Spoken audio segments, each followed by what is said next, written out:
जिस तरीके से मिट्टी पीछे फेंकता है फिर आगे बढ़ता है, उसी हिसाब से सर हम काम करते हैं। आगे से मिट्टी काटते, पीछे मिट्टी फेंकते हैं।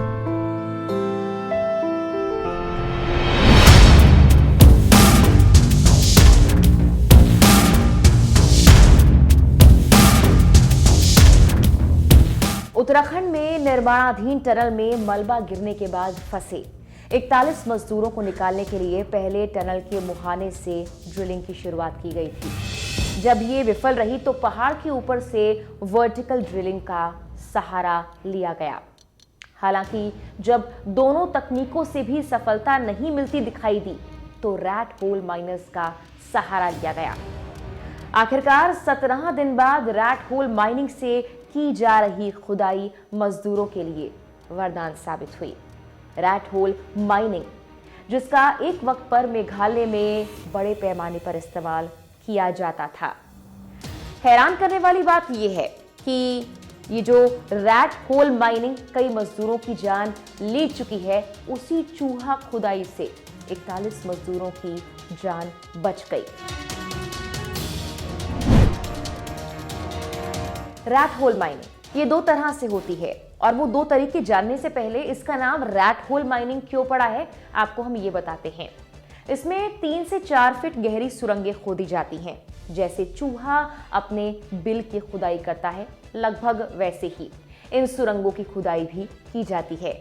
हाथों के अलावा रैट होल माइनिंग में मजदूर खुदाई करने के लिए हाथ से ही इस्तेमाल किए जाने वाले या पकड़े जाने वाले उपकरणों जैसे कि छेनी, हथौड़ों का इस्तेमाल करते हैं और मलबा तसले से ऊपर तक पहुंचाते हैं। ये मेघालय में खनन का सबसे आम तरीका रहा है, जहां कोयले की परत बहुत पतली है। एक बार जब खनिक कोयले की सीमा तक पहुंच जाते हैं तो कोयला निकालने के लिए बगल में सुरंगें बनाई जाती हैं। निकाले गए कोयले को पास में ही डंप कर दिया जाता है और फिर बाद में उन्हें ले जाया जाता है। अब बताते हैं रैट होल माइनिंग का पहला तरीका क्या है। साइड कटिंग, जिसमें आमतौर पर पहाड़ी ढलानों पर कोयले की परत का अनुसरण कर इसे शुरू कर दिया जाता है। अक्सर चट्टान की परतों के अंदर जमा गहरा भूरा या फिर काली पट्टी वाला कोयला जो बाहर से दिखाई भी देता है, इसी तरीके से वो निकाला जाता है। दूसरा तरीका, जिसे बॉक्स कटिंग कहा जाता है, इसमें 400 फीट की गहराई तक कम से कम 5 वर्ग मीटर चौड़ाई में एक गोलाकार या चौकोर गड्ढा खोदना शामिल है। यहाँ मजदूर क्रेन, रस्सी या बांस की सीढ़ी के सहारे नीचे जाते हैं और वो कोयले की परत ढूंढने के बाद क्षैतिज, जिसे हम हॉरिजॉन्टल ड्रिलिंग कहते हैं, उस रूप से खुदाई करते हैं। इसी गड्ढे के किनारे से हर दिशा में सुरंगें खोदी जाती हैं जो ऑक्टोपस के हाथों के जैसे होती हैं। जैसा कि आप सभी जानते हैं, उत्तराखंड में इस तकनीक ने 41 जिंदगियां बचा ली, लेकिन नेशनल ग्रीन ट्रिब्यूनल यानी एनजीटी ने साल 2014 में ही इस तरह की माइनिंग पर बैन लगा दिया था। साल 2015 में भी उसने प्रतिबंध बरकरार रखा था। हालांकि यह आदेश मेघालय के संबंध में था। इसके बाद राज्य सरकार ने इस आदेश के खिलाफ सुप्रीम कोर्ट में अपील भी की थी। दरअसल इस तरह की माइनिंग में अक्सर बच्चों का इस्तेमाल किया जाता है। बच्चों का वजन कम होता है, वो काफी फुर्तीले भी होते हैं और इसी के साथ दुबले पतले होते हैं, जिससे आसानी से सुरंग बनाने के लिए वो आगे बढ़ पाते हैं। कई बच्चे ऐसी खदानों में काम पाने के लिए खुद को वयस्क तक भी बता देते हैं। मेघालय में कई दुर्घटनाओं के परिणाम स्वरूप रैट होल खनिकों की मौत हुई है। साल 2018 की बात कर ली जाए तो 13 दिसंबर को कसान के कोयला खदान में पानी भरने से 15 से ज्यादा मजदूरों की मौत हो गई थी, जो रैट होल माइनिंग के जरिए कोयला निकालने का काम कर रहे थे। जनवरी 1972 में मेघालय को राज्य का दर्जा मिलने के बाद कोयला खनन में काफी तेजी आई थी। हालांकि इलाके और खर्चों ने खदान मालिकों को उन्नत ड्रिलिंग मशीनों का इस्तेमाल करने से रोका। इसके बाद खासकर असम, नेपाल और निकटवर्ती बांग्लादेश के मजदूरों ने काम करने के लिए 3 या 4 गुना अधिक कमाई करने के लिए रैट होल खनन के खतरों का जोखिम उठा लिया और फिर ये चलता रहा। पर्यावरणविदों और मानवाधिकार कार्यकर्ताओं ने 2 दशक पहले मेघालय में रैट होल खनन के खतरों को उजागर करना शुरू कर दिया था।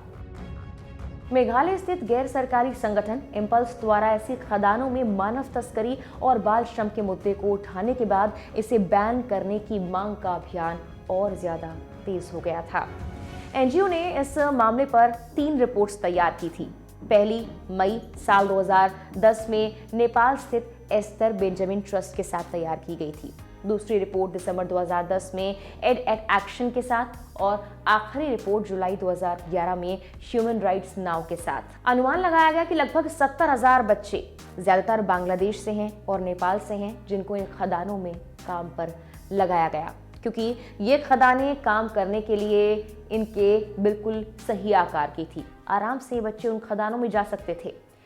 हालांकि राज्य के खनन और भूविज्ञान विभाग ने दावे का खंडन किया, लेकिन राष्ट्रीय मानवाधिकार आयोग के दबाव में जून 2013 में स्वीकार कर लिया गया कि 222 बच्चे खदानों में कार्यरत थे, विशेष रूप से पूर्वी जयंतिया हिल्स जिले में।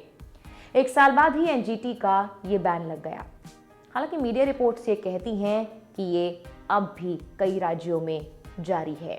उत्तराखंड की टनल में मजदूरों को बचाने वाले यूपी के झांसी के रहने वाले परसादी लोधी मुस्कुराते हुए मीडिया को बता रहे थे कि मुझे टनल में जाने से डर नहीं लगता।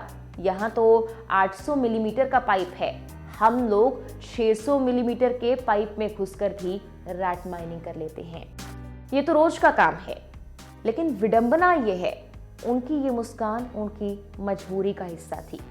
शायद वो काफ़ी खुश थे कि वो 41 मजदूरों को 21 घंटे के अंदर सही सलामत निकालने में कामयाब रहे, लेकिन उनकी यही मजबूरी उन्हें बार बार अपनी जान जोखिम में डालने पर मजबूर कर देती है जब वो फिर किसी सुरंग के लिए चूहे जैसी खुदाई करने के लिए खदान में उतरते हैं। फिलहाल के लिए इस वीडियो में इतना ही। नमस्कार।